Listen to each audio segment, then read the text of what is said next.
Welcome to Season Chasers. I'm Rob Freeman. Those that love nature and outdoor sports spend a lot of quality time looking for adventures throughout the year. The more you study, the more you learn about the peak seasons in nature. It's fun to know when it's best to go fishing or hunting, when it's time to pick blueberries, wild mushrooms, or native pecans. Sometimes the peak season is close to home, right in your own backyard, or it could be miles away near the mountains and the sea. Either way, this program will chase the seasons where the action is hot. Today on Season Chasers, we're celebrating summer in Alaska. We're scouting for fresh silver salmon, but there are still plenty of mature king salmon along the way. Watch out when you're using light tackle out here. Hook into a big one, and old Ned gets pulled way downstream.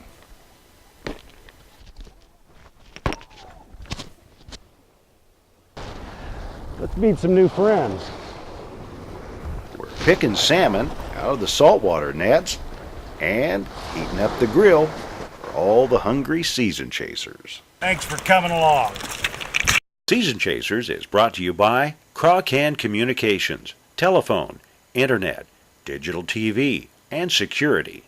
Kansas Land Tire, your Goodyear dealer at 9th and Broadway in Pittsburgh. O'Malley Implement, home of the John Deere Gator, South 69 in Pittsburgh. And by Blue Ribbon Farm and Home. And this is the Goofy Goat right here. Fish and Game are counting all these in the fish weir just above here. And these guys are stubbornly hanging back, not wanting to go up that through the trap. So they're hanging here in this clear water, trying to keep their heads in the shade, avoid that sunshine. These are all kings. They're not far away from finishing their life cycle. You can see that the pink Alaskan fireweed has bloomed almost to the top. And that means the short Alaska summer is just about over. Just downstream, Ned gets a hookup on his first cast. We're targeting the smaller fresh silver salmon, but Ned's fish is acting like a much bigger king salmon.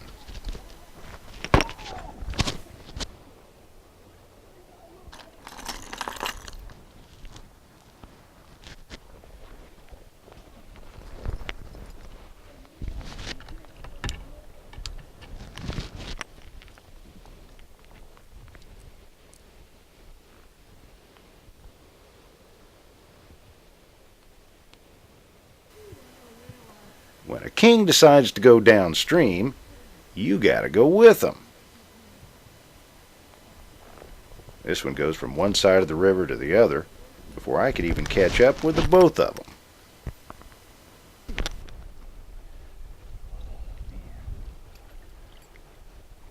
That was one of the best fights I have had in a long. She had me clear over there, and she had me clear down there. Something. She is absolutely something. She is just wonderful. Need a little help with that? Yeah, if you don't mind. I'll get some pliers here. Here, I got some. She is gorgeous, man. She's getting her breath back. But yeah, that's good. Can't really take her off. Look at her. Did you see her take off? Yeah. Oh, right. Or this way, okay. Just let her go. Just let her go. Looks fine to me. Oh. She's a good one. That was one of the best fights. Look at, I'm 100 yards down the bank. Well, you disappeared around the corner. I was trying to get rigged up. She had me, see that snag up there? I was at that sandbar. She had me clear down there. Wow. I had to go. All right, now I'm going to make a cast this time. Oh, Good job. That was the absolute best fight of the year so far, without a doubt. The power that chromie had was unbelievable. Wow. Time to repeat the process, huh? Woo! Well, we don't catch a fish on every cast, but What a way to spend a sunny Alaska afternoon.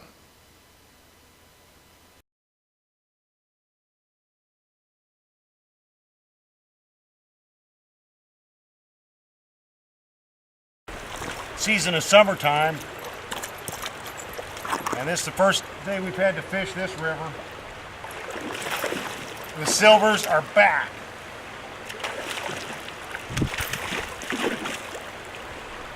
This is the 11th of July. And we're in the tidal pools of this river. And this is about as fresh as they get right here. Oh, goodness. This one's bigger than the other one, Ned. Yeah, I'm seeing him. He's taking off. Look at him go. Oh, yeah. Look at the color on him. We'll keep this guy in the river and let him go. It's quite a bit bigger than that other one. There's more in here.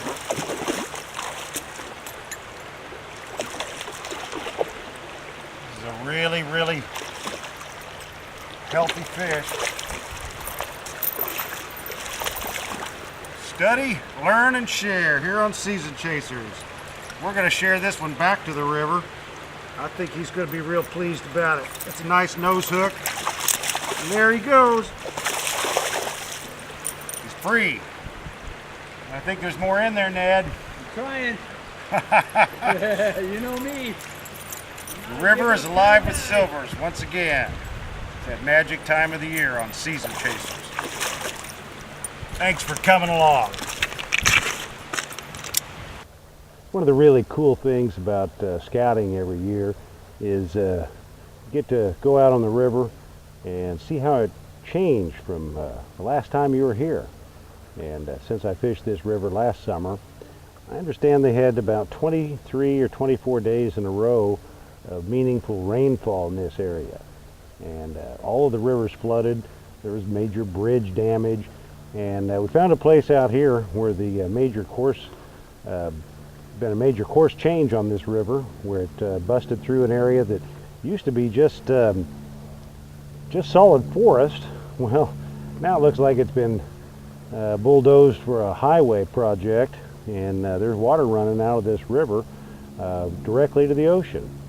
So we've walked in from the coastline. We came up on our four-wheelers today, and we've walked up through the tidal pools and up into the fresh water here. We've found some silvers. I've only banked one, rolled one, and seen a couple others in here too. But that's what you find on the early season part of this. I'll start bringing guests over here around the 1st of August when they're really piling up in these pools and there's a lot of action wherever you find deep water.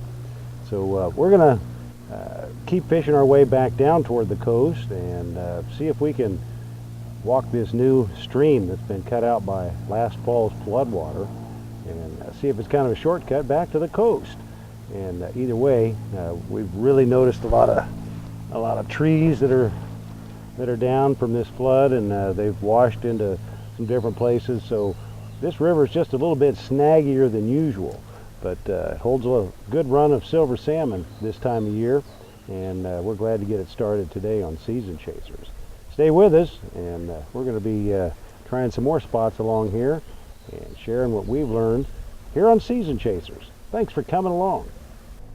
So here's Ned blazing a trail, and he's used to doing this sort of thing. We're going to find a new way back off this river. Somebody's got to check it out. It might as well be us. Wow. Is your computer not able to keep up with you? Does it take forever to load web pages? Your computer could be compromised with a virus, spyware, or some other malicious software. Crawcan's knowledgeable staff of repair technicians can diagnose your problem and quickly have you back up and running at top speed. Bring your computer in today for a free diagnosis. Go to ckt.net for more information or call 1-800-362-0316. Crawcan, your community technology partner.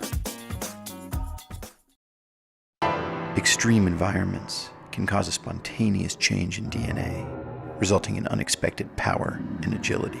Introducing the all-new, all-powerful Gator RSX 850i.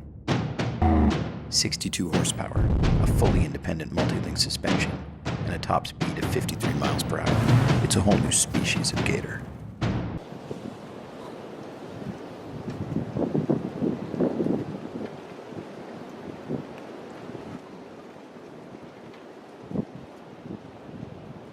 I'm Travis from Kansas Land Tire in Pittsburgh. We offer name brand tires like Goodyear, Dunlop, Kelly Springfield, Mastercraft, and virtually any tire for the job.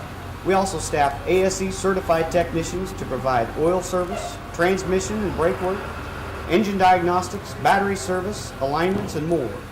We also now have a nationwide warranty and ask us about payment options like Goodyear Credit. Kansas Land Tire, 9th and Broadway in Pittsburgh, an authorized Goodyear dealer. See our ad and names and numbers. I wanted to share with you today something about the equipment, the special equipment we use to walk these rivers in Alaska. And the type of fishing we do up here in the flowing water is totally different than what I grew up with in the Midwest. We have to consider the tides every time we go out, and all of that makes a difference of the water depth of the rivers that we fish. And special equipment includes waders. And something I've learned over the years is there's a lot of different waders out there. There's hip boots, there's neoprene boots, there's waist highs, there's chest highs, and I'm going to share with you today the type of waders that I've decided are best for my application, because I use these probably more than most people. I wear waders about 60 days each summer. So you got to have something that's really going to stand up to the test. And waist highs are the type I prefer. And the reason for that is there's a couple of reasons. First of all, when it comes to crossing flowing water, you really don't want to go any deeper than your waist anyhow. You may have that ability with chest waders, but if you get in too deep in swift water, you're going to lose your footing, and it can be really dangerous getting swept down the river with any kind of waders on. So best thing to do is stay in water shallow enough that you're not going to overtop your waders, and I find that waist highs are very sufficient for that. The other problem with probably chest highs versus waist high waders is if you're planning to spend most of the day out on the river, and you drink a whole lot of coffee in the morning, sometime on the river, you're going to need to take a break. And if it's a little bit rainy and you're wearing chest high waders, you're going to have to take your raincoat off and completely disrobe in the rain to take a break. So with the waist-high waders, this particular pair even has a waterproof fly zipper and 2 waterproof zipper pockets for you to carry things and keep them dry. And that's where I carry my permits. And to guide up here, you got to have a whole pocket full of permits. Economizing on weight's real important, because in addition to the gear I have on now, I'm also going to be wearing a holster and a pistol. I'm going to have on a backpack with a lot of gear in it. Got to carry either a rifle or a shotgun, and probably a couple of fishing rods and some bait. So whenever you can economize weight, it's important, because the more you carry, the more you carry. And sometimes people carry way too much. So really keep that in mind when you're traveling and when you're out on the river, because carrying too much gear can probably be as much of a problem as not having enough. Net fishing for silvers in the saltwater, and an Alaska-grown dinner. Still ahead on Season Chasers. The season is summertime, and I don't know how it is your place in the middle of July, but out here on the shores of Cook Inlet, up here in Alaska, it's a little bit chilly today. But we're really glad, because we're here on a day that it's open for netting salmon. And today I've been assisting Helen Kurtz, who's a longtime fisher person here, and she knows a lot about fishing with these nets. And today I've been helping her out on this running line, and we've been having a lot of fun. So far we've caught some red salmon, we've caught silver salmon, and oh, there was even a couple of little flounder in there that we let go. But we've had the nets out. We've had kind of a cloudy morning with light southwest winds. Got a little bit of surf going here, but it's pushing some fish up along the bank that are on their migration toward the rivers that flow into this Cook Inlet. And saltwater fish are some of the most nutritious in the world. They're at the peak of their life cycle. They've got probably enough energy built up that they can last, once they go up these rivers, 6 weeks or more without even eating as they complete their spawning mission. But we get these right out of Cook Inlet in these icy waters, and we bleed and carefully cool each fish that we get out of here to keep them really maximum quality, and it's some of the best food in the world. Wild Alaska salmon is very high in the omega-3 fat that is really so good for you, and it's the energy that sustains them once they go on up making the change from saltwater into freshwater. But we're going to go on down here to the nets and get a little bit of a better look at it as I go ahead and do a pull here. But I've already got some in the tote, and we're going to see if we've got some fresh ones to go with it. That's the whole idea when you're setting a net in the saltwater up here in Alaska. That's how we do it on Season Chasers. Thanks for coming along. We're here on the shores of Cook Inlet, and this is the front line of the annual summer salmon harvest. And right behind me, we've got a net set on a running line here. We're just about to the top of the tide. When we started this morning, way out beyond that buoy was dry land. But Cook Inlet today has a 25-foot tide, which means from the low tide mark, we had 25 feet of depth that's added here in about 6 hours. That brings the current this direction and pushes salmon into the net that are headed that way, looking for the rivers that they were born in to complete their spawning missions and their life cycle. But we've got some fish that have been hitting in this net. Earlier when the tide was running strong, it was bending this way. Since we're kind of at the top of the tide, it's kind of a real loose net. And as this tide turns, it's going to start draining out the other way on the ebb. And that's kind of how we see what we're doing here. But we're going to leave this net in just until the top of the tide. There was a hit, and what we're hoping is that these nice salmon come in here and get stuck in the nets. This is a red salmon. This is a sockeye, and that's about as fresh as it gets right there. We bleed these properly, and these are some of the fish that Alaska is really famous for. Silver salmon. You can tell because they have silver streaks in the tail. The sockeye tails are plain, and that's one way you distinguish these. But this is a male. This is a silver that was headed for the river. This was they're running right along the shoreline here in real shallow water, and the reason they do that is to escape the deep water predators. There are seals and whales out here that are all wanting to eat salmon, but the closer they get along the shoreline, they can smell the rivers as they go by and make the turn into the fresh water in the very river that they were born. And that's one of the mysteries about salmon that we don't fully understand, but a lot of it we do, and we're going to try to get in their way and bring a few of them to the dinner table here for everybody else. I'm kind of watching this right now. I'm going to pull it in here in a little bit, and hopefully you're going to get to meet Helen before this morning's over, and we're having fun down on the beach. It's a great way to spend a day. This is a gill net.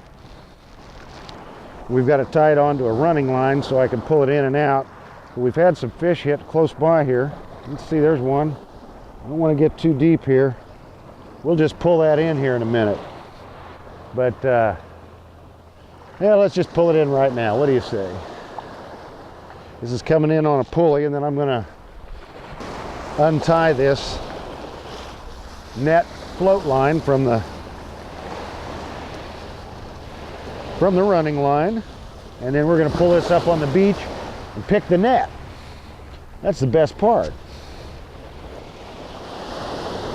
Yeah, there's some fish in here.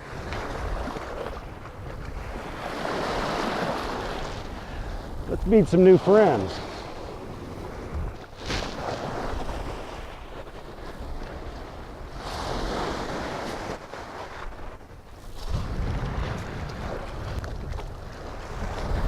Here's a bigger one. This one's a silver, and it's a gill net. Their heads have gotten caught in the meshes here. And we're going to do what's called pick the net.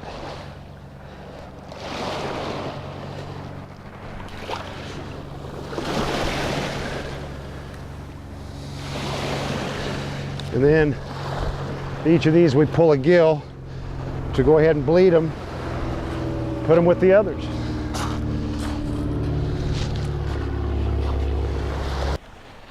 Try to get these head meshes off first. This one's a spinner. See how they get tangled up in here? Oh yeah.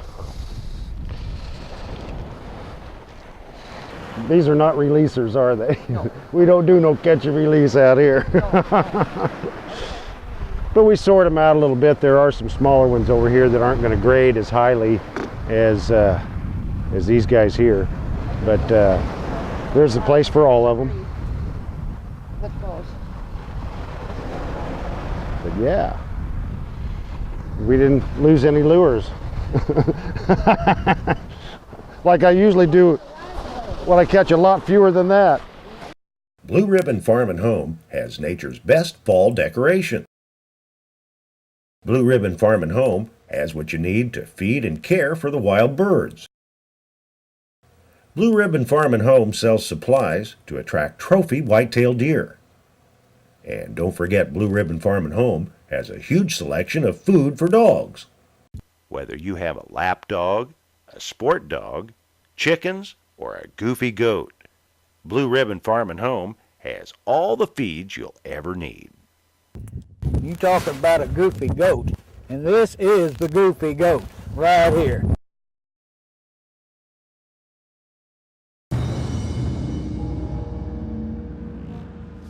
Don't wait until it's too late. You can protect the ones you love with a new security system from Crawcan. Crawcan offers custom-designed security systems for your home or business to fit nearly any budget. Safety and security is just a phone call away. Call Crawcan today at 620-724-8235 or 1-800-362-0316 to schedule a free security assessment. Crawcan, more than just your local telephone company. And if you're wanting to go hunting, there's no shortage of upland game birds out here at Pawnee Wildlife Preserve. We're open with the extended season through March, so give us a call at the number on your screen if you'd like to bring out your own dogs or fully guided hunts available. Pawnee Wildlife Preserve, Fort Scott, Kansas. Closed captioning services on Season Chasers brought to you by Harris LP in Hepler, Kansas. Well, sometimes in Alaska, the sun shines several days in a row, and that's kind of been the case this summer, and I don't know anybody that's complained about it. But what I'm going to do tonight is give you an example of some of the things we do here in Alaska to take advantage of abundant sunshine when we get it like this. And sunshine like this is fairly rare. In fact, the first year that I came to Alaska, I was talking to a long-timer about the summer before, and he said, oh yeah, he remembered last summer real well. He thought it was on a Thursday. Well, that kind of made me wonder right then, so I've always been prepared for everything, but I got to admit, I haven't really packed that many shorts and flip-flop selections for all the sunshine that we've had. One of the disadvantages I have living out here in the bush is that I'm a 50-mile plane ride away from the nearest Superette grocery store. So getting fresh vegetables, Alaska grown, otherwise, or any other kind of hard to get. So this year I tried a little gardening project of my own, and I'm not known for really having a green thumb, but I do like those greens. And I planted some different varieties of lettuce and baby spinach right here in these buckets here on the porch, and it's going to be part of tonight's Alaska grown dinner on Season Chasers. Alaska grown food is certainly the best, and tonight we're going to have some greens from my pickle bucket garden here. We've got some regular leaf lettuce, we've got baby spinach growing, and then the 7-kind variety that, boy, there's all kinds of stuff in here, and I understand one of them is arugula. And the different people I've had look at this, I've had several different opinions on which one is actually arugula. So I just eat a little bit of all of them, and it's a really nice variety. But tonight's Alaska-grown dinner includes king salmon, some Alaska-grown russet potatoes, and what you see here growing on the front deck in the abundant sunshine. Thanks for coming along on Season Chasers. Season Chasers cabin grill all heated up over here, and putting on some russet potato wedges that gave a little kick in the microwave. Get them started. Then I like to pour a little bit of olive oil over them. Give them a good drizzling of that. And put them here on the hot grill. The salmon that we're fixing tonight is a really nice king salmon fillet. And I put a little olive oil on top of it along with some garlic salt and some cracked black pepper. And we've got a really nice hot grill here. And I've put the spray on the grill, got the oil on the fish, and we're going to put that right down, listening for the sear. Oh yeah. All right, let's give this salmon fillet a turn here. Got some grill marks going on it. Yeah, that's a good turn. Cooking it here on the back side, and might turn it one more time before we're done. We'll see. Gonna move that back just so it doesn't stay above that flame.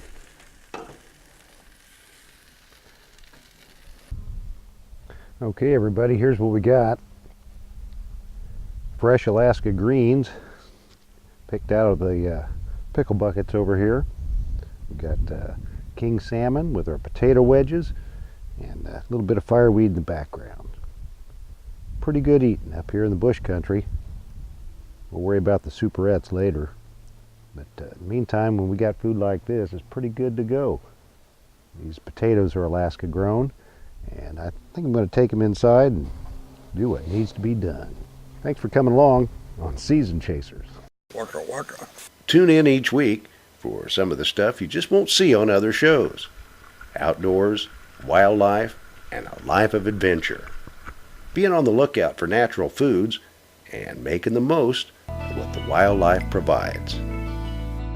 Study, learn, and share the great outdoors with someone who's important to you.